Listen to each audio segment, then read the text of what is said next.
Hey guys, welcome back to the channel. I'm Ramir. I'm Alicia. I'm a coach. I'm a teacher. Oh wait, this is from my other channel. I gotta take this off. Yeah, we were watching some football stuff on Bum, shaka, wow, Coach too. Look at my wow. hair, it's all Bum, weird. bum, bum, bum, bum. Woo! We're stripping up in here. No, anyway, so what do we got watching? What are we watching, Coach? See, I'm all flustered. Woo! The first Medal of Honor ever recorded. Okay, so disclaimer: I have seen this. I wanted you to see it. I wanted you to see it. I want you guys all to see it as well. This second time might be a little bit harder on me because I've already seen it. You know, sometimes when you watch something the second time, you're already anticipating what's gonna happen. So I'm probably Maybe you'll catch up something you didn't see the first time. Maybe you're right. Sometimes that happens. Yeah. So we'll capture both our reactions. Yours will be the first genuine. Mine will be like whatever. I'm not sure. So don't pay attention if you don't want to. Okay, really quick. Medal of Honor is the highest ranking. You know, Valor is like the highest ranking medal, and then my dad actually got the Silver Star. You know, which is the third highest, and yeah, it's because he was a POW in Vietnam for about 9 months, and he's been into several wars. He's got several Purple Hearts as well. Obviously, he doesn't like talking about it, but I do know that a lot of crap happened to him. So when I watched this video, I kind of like pictured him in this because he nearly pretty much died because he was 9 months. They just tortured the crap out of him in Vietnam. So when I was watching this, you know, I was like feeling so proud of my dad. So, and at the same time, guys, if you guys are serving or served in the military, God bless you guys. Thank you guys so much for your service. Without you, the U.S. would not be here and wouldn't be here. So thank you guys so much for your past and current and future service if you're just enlisted. So without further ado, you want to go ahead and jump right on in? Let's jump in. Okay. Chapman, a U.S. Air Force combat controller, and the SEALs are attempting to rescue their lost teammate. You'll watch Chapman's heroic actions as he saves the lives of his entire SEAL team and then another 18 members of a quick reaction force, earning America's highest award, the Medal of Honor. Chapman and the SEALs exfil their MH-47 helicopter. John is the second individual to exit and immediately moves in the direction of the summit. He can be seen moving off to the right of the screen, alone. The team is taking heavy fire from every direction, as indicated by the arrows, as Chapman begins engaging targets. You can see spent cartridges ejecting from his M4. Chapman then begins closing with the enemy, forcing his way upslope in knee and thigh-deep snow. Knee and thigh deep. Imagine that, walking. He is constantly under fire as he does this. Chapman's team leader begins to close on Chapman, following his trail through the snow. The dark mass above Chapman is a fortified bunker containing 2 enemy fighters, each armed with AK-47s, who are firing down on the team in the darkness. This bunker will come to be known as Bunker Number 1. To the left of the tree and Bunker 1 is another gray mass. This is a rock outcropping that came to be called the Boulder. Between Bunker 1 and this boulder can be seen the body of slain SEAL Neil Roberts, the man Chapman and the others are attempting to recover. Never to leave a man behind, right? That's what they say. Chapman, still alone and closest to the enemy, pauses to engage targets as his team leader follows him, but never actually catches up with him.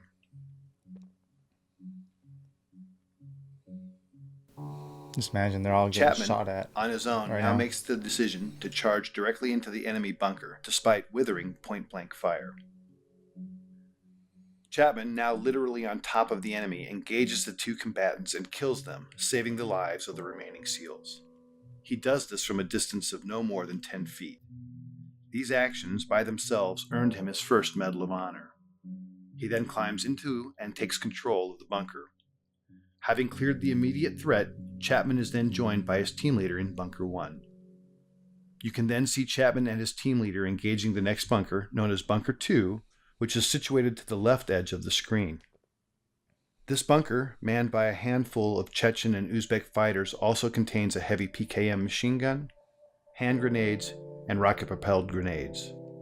John Chapman is shot twice at this time in the torso and collapses, incapacitated.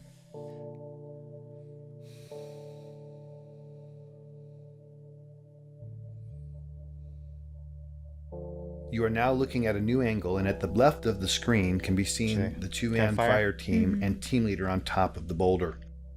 Just below it is Bunker 1 with the mortally wounded Chapman. One SEAL can be seen firing his modified M60 machine gun from the hip into Bunker 2 on the right side of the screen until he is struck by grenade shrapnel and tumbles 10 feet off the top of the boulder, collapsing at the feet of his team leader, thus setting off a chain of events that would lead to the SEALs abandoning Chapman on the summit. The wounded SEAL and the team leader can be seen conferring about his injuries. Moments later, the SEALs decide to retreat from the summit because their position is untenable in the face of continued massive enemy firepower. They can be seen moving toward the right side of the screen and passing the body of Neil Roberts. Unfortunately, the SEALs do not pass John Chapman, who is above them and inside Bunker 1.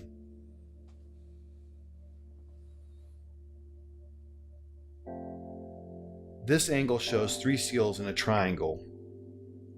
The larger black heat signature is a smoke grenade. Just to its left is a donkey and dead Al-Qaeda fighter killed by Chapman. The steepness of the mountain can be seen as the SEALs begin to slide down the near sheer face.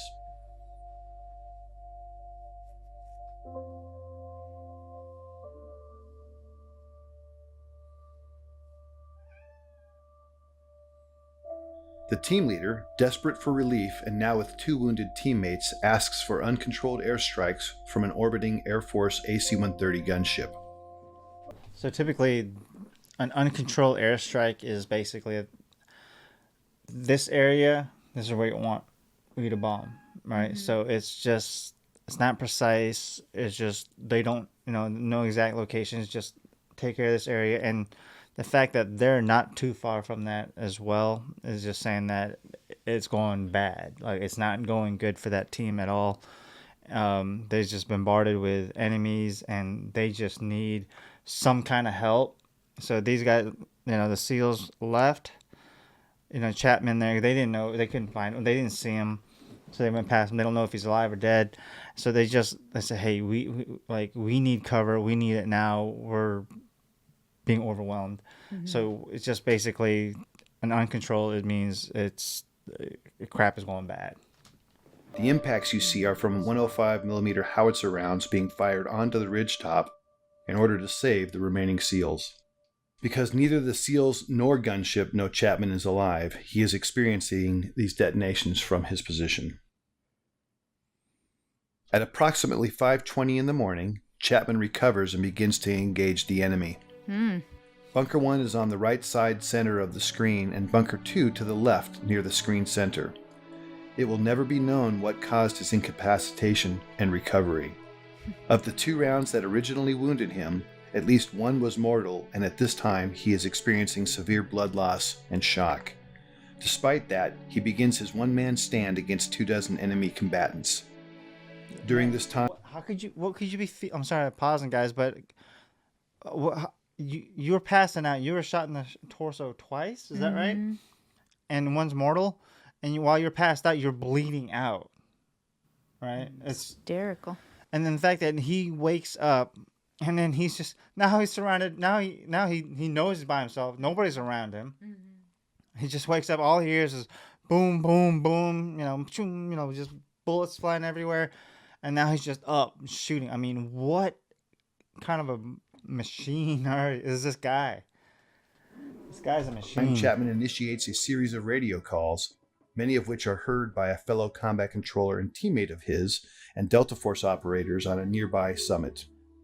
Despite this combat controller's replies, Chapman never acknowledges whether because of damage to his equipment or himself will never be known. This new angle and footage shows Chapman at the top, identified by the green dot under the tree at Bunker 1. The lower center of the screen shows the first enemy fighter who is about to charge Chapman in the hopes of killing the American. The timestamp at the bottom shows it is now 6:05 in the morning and fully light. He's been fighting alone now for 40 plus minutes and has received more gunshot and shrapnel wounds as a result of the fierce combat. This scene shows the second of several enemy charges. In this stunning display of determination and courage, Chapman can be seen fighting hand to hand with the fighter. In the larger screen display can be seen additional enemy moving on to the summit. But right now, John Chapman is fighting for his life. 6 minutes later, in this new shot, Chapman can hear another helicopter approaching the summit. He is in the bottom center of the screen underneath the tree and can be seen in the magnified inset box as he begins his desperate final stand to save the lives of the 18 men on the helicopter. The red dots are enemy fighters. John begins engaging the enemy in multiple directions and is rapidly approaching the last of his ammunition. The helicopter contains a quick reaction force comprised of Rangers, pararescuemen, and another combat controller. It is now 6:13 and the helicopter is short final. The enemy is desperately trying to displace Chapman so they can put heavy weapons or rocket-propelled grenades in Bunker 1 while simultaneously engaging the helicopter. With the choice to save his life or the lives of his unknown comrades, Chapman makes the decision to climb out of the bunker and begin firing in multiple directions as can be seen in the inset. Suffering from as many as a dozen wounds, Chapman is in fact already in the process of dying. As he fights, the helicopter is struck by a rocket-propelled grenade and makes a remarkable controlled crash just below Chapman and the summit. Chapman, now off-screen, continues to cover his comrades as they pour out of the stricken helicopter. Some of them are fatally shot as they exit. These images, with Chapman fighting the enemy at close quarter, are the last to show him alive and in this heroic act, thus qualifying for his second Medal of Honor. Ultimately, Chapman would expend all but the last few rounds of his ammunition, until, finally, after 16 bullet and shrapnel wounds, Chapman succumbs when he is shot through the heart. We will never know his final thoughts or words, but what we do know is his decisions and actions single-handedly saved the lives of 23 comrades. For more information about John Chapman's amazing story and the details about this mission, This man was, like I said earlier, he's a machine. Nothing was going to stop him. He had one goal, was to do his job, do his duty, to do what he was told, what he was assigned to do. Go and retrieve this body. And then even when all hell broke loose, he didn't stop. He wouldn't quit. I mean, obviously, we don't know what would happen if he didn't pass out, but the fact that he passed out and then he woke up, he was all by himself. What do you do? I know a lot of people would have put their hands up and said, "Okay, I'm just laid there." And would have laid there, faked it, right, and pretend he was dead or surrendered. But that dude, not only he got up, he started shooting. He was surrounded, and he hears these bombs, AC-130, and we don't know how much. The reason why he probably couldn't talk on the radio or hear or respond is probably because his ears are gone from the explosion. All right, and then how many gunshot wounds did he have? Like 24. Not only that, but he was also struck with a bunch of shrapnel. That's like broken pieces of metal coming at you 100 miles an hour. It's like just exploding. So it's ripping your skin apart, So it's amazing that and then not only that, he gets out, he sees the helicopter, and he knows what these guys are capable of. He knows they have RPGs, rapid propel grenades, and then they're gonna shoot it down. But what did he do? He didn't sit there but he got out of the bunker. The bunker is your protection. It's a wall basically. It's like you can look up, whatever. It's a barrier. And then he gets out of there, so they can draw fire. He can he can shoot and have people pay attention to him instead. It's crazy. This guy got shot so many freaking times, and he just kept going, and then he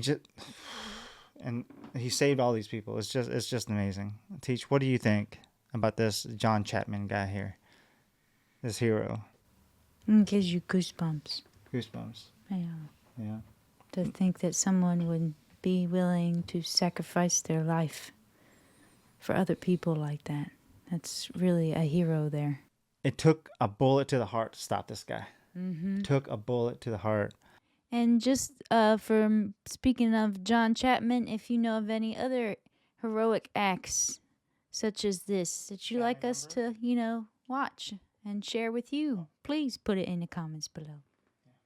And don't forget to like, subscribe, and hit that bell. Until next time, please be safe out there and be loving to each other. Be kind. Bye-bye.